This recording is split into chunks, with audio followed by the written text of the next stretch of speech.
Bienvenue sur Africa 24 dans cette nouvelle édition du QG Weekend. Voici les titres de l'actualité.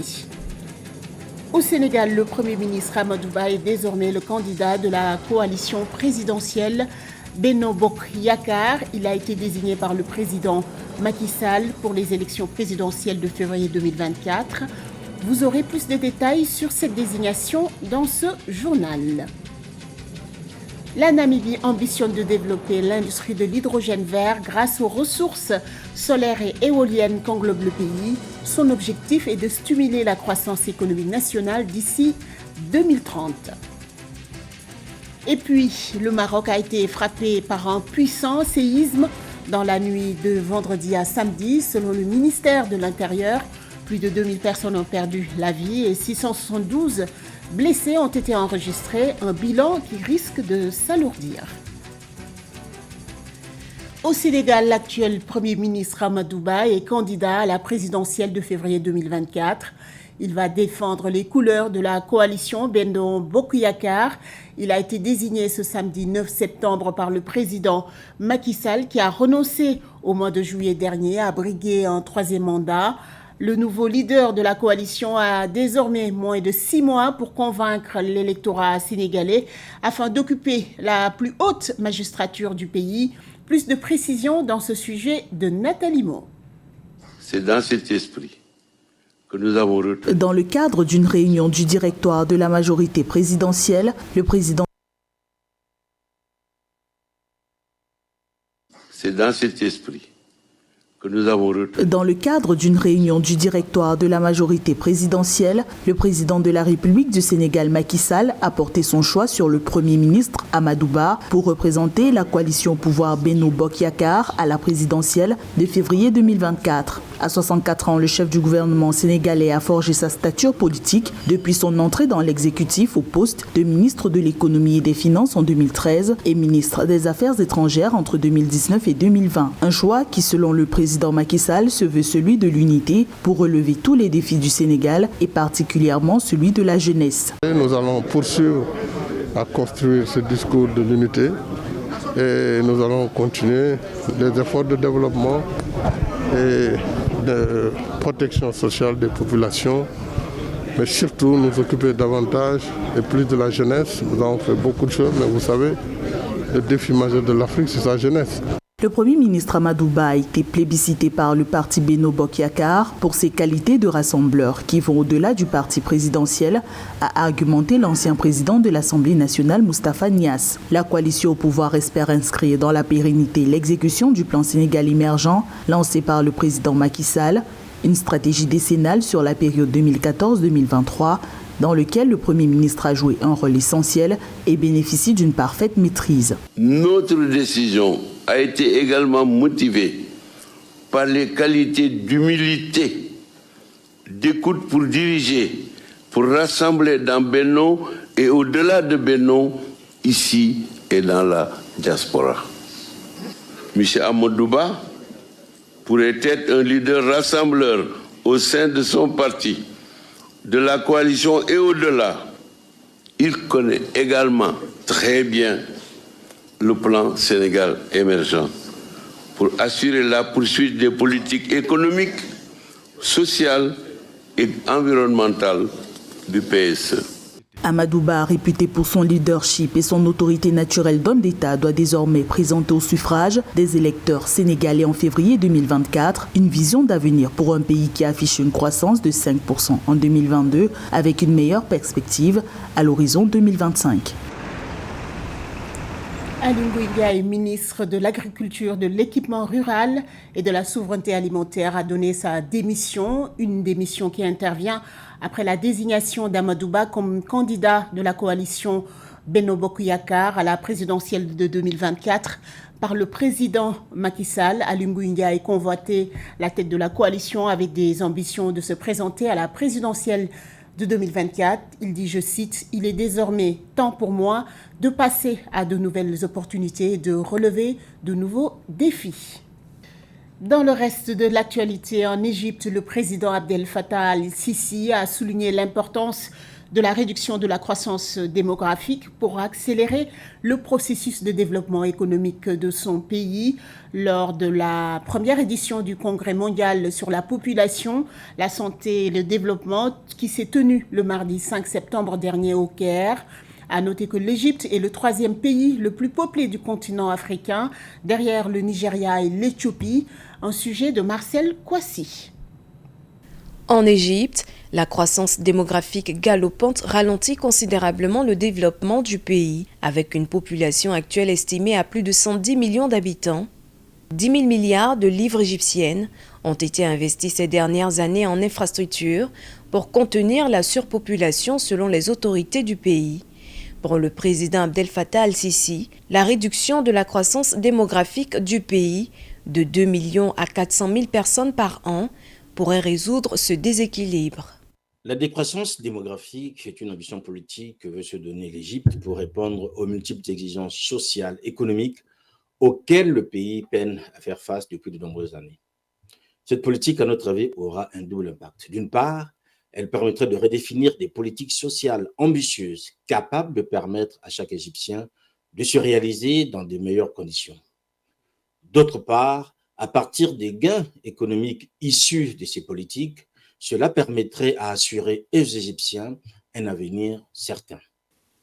Pour l'Égypte, 3e pays le plus peuplé d'Afrique derrière le Nigeria et l'Éthiopie, l'expérience chinoise en matière de contrôle de la croissance démographique pourrait être un moyen efficace pour la stabilité de l'économie et le développement. Toujours est-il, reconnaissons-le, que cet exemple ne peut être généralisé, même si le continent va connaître un boom démographique d'ici 2050. Reconnaissons-le aussi que les problématiques démographiques ne se posent pas avec la même acuité en Afrique au sud du Sahara qu'en Afrique du Nord, par exemple.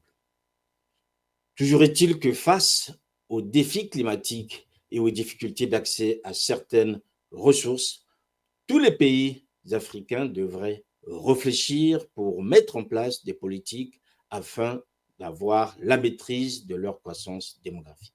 Selon l'agence internationale Fitch, la population égyptienne comptera 158,8 millions d'habitants en 2050 contre 109,3 en 2021. Cette grande croissance démographique de l'Égypte est due, selon l'agence internationale, à un taux de fécondité élevé à 3,2%, le 4e pourcentage le plus important du Moyen-Orient et de l'Afrique du Nord. Belle perspective pour l'Union monétaire ouest-africaine. L'institution financière envisage un taux de croissance à 2 chiffres à la fin de l'année 2023. Un taux de croissance de 5,6% est attendu, selon le gouverneur de la Banque centrale des États de l'Afrique de l'Ouest. Une progression l'ont rendue possible, selon elle, grâce à la résilience des États membres sur le plan économique. Plus de détails dans ce sujet de Marcel Kouassi. En Afrique, l'Union monétaire ouest-africaine vise un taux de croissance économique à 2 chiffres à fin 2023. Selon le gouverneur de la Banque centrale des États de l'Afrique de l'Ouest, la résilience affichée de l'activité économique des États membres de l'UEMOA pourrait conduire à un taux de croissance de 5,6% en 2023, taux de croissance légèrement en dessous de celui de 2022, qui était de 5,7%. Au cours de l'année 2022, l'activité économique est restée soutenue en dépit d'une conjoncture internationale morose et d'un environnement sociopolitique et sécuritaire interne fragile. On sait que dans les pays de l'UEMOA, il y a pas mal d'investissements, notamment au niveau capital, mais c'est surtout au niveau du travail, à travers des investissements en matière d'emploi et des financements pour soutenir l'emploi qui vont permettre d'avoir une croissance élevée et maintenir à près de 5%. Donc je pense qu'il faudra que les États continuent à financer des investissements, à financer des projets et surtout à financer des politiques d'emploi afin vraiment de soutenir l'emploi. Selon les experts, le taux d'inflation en baisse continue à la faveur de la hausse de la production de céréales et de la baisse des prix des produits énergétiques et alimentaires importés, constatée ces dernières années, s'est situé à 4% durant le 2e trimestre de 2023 et à 5,8% au cours de la même période en 2022. Une fois que le taux d'intérêt est élevé, on a moins d'emprunts et cela participe à freiner l'inflation.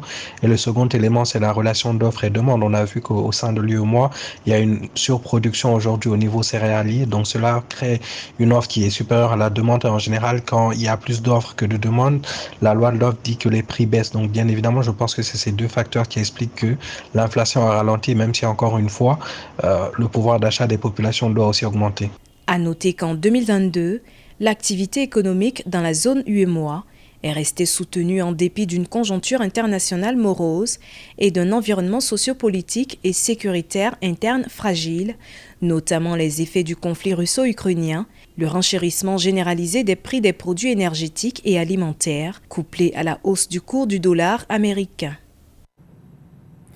La Namibie a signé un accord avec le consortium franco-allemand iPhone Hydrogen Energy et d'autres partenaires. Les autorités veulent développer l'hydrogène vert grâce aux ressources solaires et éoliennes du pays. Ce dernier souhaite se positionner comme une plaque tournante des énergies renouvelables en Afrique.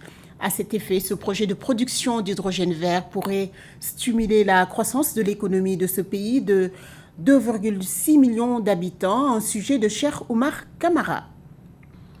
En Namibie, l'industrie de l'hydrogène pourrait donner une impulsion substantielle à l'économie du pays au cours des 7 prochaines années, selon la Banque centrale de Namibie. Dans ses estimations, l'institution financière révèle que ce secteur émergent pourrait améliorer de 4,1 milliards de dollars le produit intérieur brut PIB de la Namibie d'ici 2030, soit une augmentation de 32% par rapport aux estimations sans ce secteur économique. En outre, le secteur devrait également créer environ 18 000 emplois. La Namibie est l'un des pays les plus ensoleillés et voilà, au niveau du monde. Donc, c'est une technologie que la Namibie peut utiliser pour la production d'hydrogène. Vous savez que l'hydrogène peut être utilisé dans plusieurs secteurs pour le transport, etc. C'est qu'effectivement, il y a un impact considérable sur l'économie de la Namibie. Parce que effectivement, donc avec l'exportation donc de ces carburants verts à grande échelle, qui pourra donc permettre de desservir les marchés d'Europe. Également, nous avons les marchés du Japon, de la Corée du Sud et également d'autres régions du monde. Ça va faire entrer beaucoup de devises donc la balance commerciale, donc la Namibie. Grâce à ces vastes ressources solaires et éoliennes, la Namibie dispose d'un potentiel énorme pour produire l'hydrogène vert de manière efficace et compétitive sur le marché mondial. Le gouvernement ayant reconnu l'importance de l'hydrogène vert pour la transition énergétique du pays, a mis en place des politiques favorables à son développement. Donc après, il y a cette question qui va être sur la table. C'est que après les enjeux, c'est comment le transfert de technologie va pouvoir se faire pour que finalement, ce soit les Namibiens, les jeunes Namibiens, donc jeunes femmes et hommes de la Namibie, qui soient capables donc de pouvoir prendre en main donc la production, le stockage de cette énergie. Donc, dans le cadre de la mise en œuvre du projet hydrogène vert, le gouvernement namibien a signé en juin 2023 un accord avec le consortium franco-allemand iPhone Hydrogen Energy et d'autres partenaires pour lancer une immense installation de production d'hydrogène vert dans le pays. Le montant de l'investissement est valorisé à 10 milliards de dollars. Grâce à ce méga projet, la Namibie espère devenir la première économie africaine neutre en carbone et un exportateur majeur d'énergie propre. Au Maroc, le bilan s'est alourdi. Plus d'1 million de victimes et 672 blessés ont été enregistrés selon le ministère de l'Intérieur. Un puissant séisme a frappé le pays dans la nuit de vendredi à samedi. Il a provoqué d'énormes dégâts et semé la panique dans les provinces et les communes d'Alaouz, Taroudan, Chichaouia, Ouarzazate et Marrakech. Plus de détails avec Midret Yamou. Plus d'1 millier de victimes et des centaines de blessés. C'est le bilan provisoire d'un séisme d'une magnitude de 7 degrés sur l'échelle de Richter qui a frappé le centre et le sud du Maroc dans la nuit du 8 au 9 septembre 2023. Plusieurs bâtiments historiques, des routes, des voitures et d'autres biens ont été endommagés, sémant la panique dans les provinces et municipalités d'Al Haouz et de Chichaoua, non loin de Marrakech, de Taroudan, d'Ouarzazate et d'Azilal, selon un communiqué du ministère de l'Intérieur.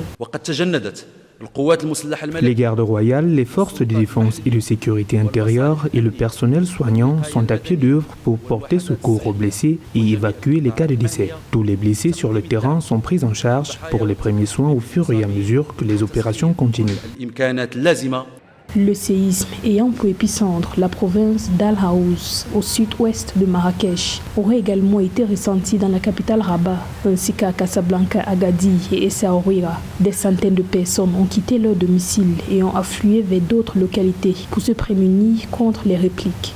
Des messages de compassion affluent du monde entier. L'Union africaine, les pays membres du G20 réunis en sommet ce 9 septembre et d'autres membres de la communauté internationale indiquant leur soutien au Maroc. J'ai appris avec une grande douleur les conséquences tragiques du séisme qui a frappé le royaume du Maroc. J'exprime mes profondes et sincères condoléances à Sa Majesté le roi Mohamed VI, au peuple marocain et aux familles des victimes. Suite à ce séisme qui a touché plusieurs villes du Maroc, la Fédération royale marocaine de football a annoncé le report du match qui devrait avoir lieu samedi 9 septembre 2023 entre sa sélection nationale et celle du Libéria, comptant pour les éliminatoires de la Coupe d'Afrique des Nations 2023. Rappelons qu'en 2004, un séisme de 6,3 degrés sur l'échelle de Richter avait secoué la province d'Al Hoceima, au nord-est de Rabat, faisant 628 morts et entraînant d'importants dégâts matériels. À la page sport, le Gabon a été battu ce samedi 9 septembre par la Mauritanie 2-1 en match de qualification pour la CAN 2024. Dans le cadre de la 6e journée des éliminations, les Marabitounes ont éjecté les Panthères et se sont qualifiés pour la CAN.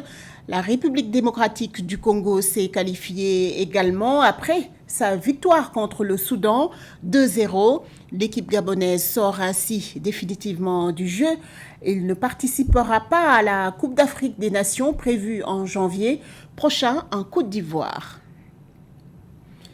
Ce journal a été réalisé par l'ensemble de la rédaction. Merci pour votre fidélité.